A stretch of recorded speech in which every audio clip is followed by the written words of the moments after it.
আয়নায় নিজের প্রতিচ্ছবি দেখার আগে বন্ধুরা নিশ্চিত করবেন যে ওটা আপনি ছাড়া আর কেউ নেই। অনেক সময় এমনও হয়েছে যে আমি রাতের বেলা লিখতে, লিখতে নিজেই ভয় পেয়ে ঘুমিয়ে পড়েছি। যার কারণে আর লেখাটা ঐদিন আগায়নি। ছোটবেলা থেকেই লিখি। আমার বাবা-মা আমাকে অনেক সাহায্য দিয়েছেন। এটা তাদেরকে কোনো মূল্যেই ধন্যবাদ দিয়েও শেষ করা যায় না।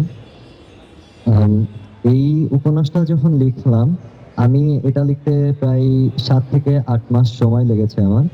এবং এই সময় পুরোটা আমি অনেক মজা পেয়েছি, অনেক আনন্দ পেয়েছি।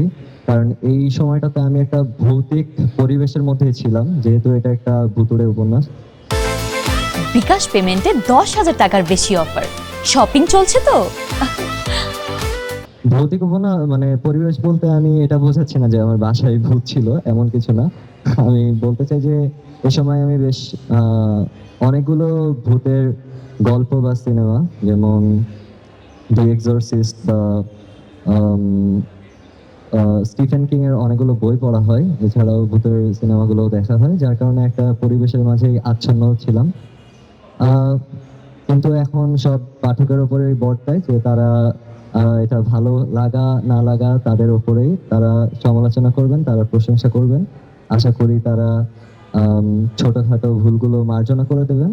এবং অনেক সময় এমনও হয়েছে যে আমি রাতের বেলা লিখতে, লিখতে নিজেই ভয় পেয়ে ঘুমিয়ে পড়েছি। যার কারণে আর লেখাটা ঐদিন আগায়নি। যাই হোক আজকে শেষ করব এত দীর্ঘ না বলে। স্যাররা রয়েছেন এবং বাবা-মা রয়েছেন, অতিথিরা রয়েছেন। সকলেই আমাকে সেই আ ছোটবেলা থেকেই শিক্ষকদের ভালোবাসা পাচ্ছি। এটা আমার কাছে অনেক বড় প্রাপ্তি।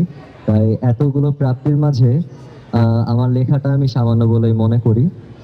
আর শেষ করব একটা বাক্য দিয়েই। আয়নায় নিজের প্রতিচ্ছবি দেখার আগে বন্ধুরা নিশ্চিত করবেন যে ওটা আপনি ছাড়া আর কেউ নেই।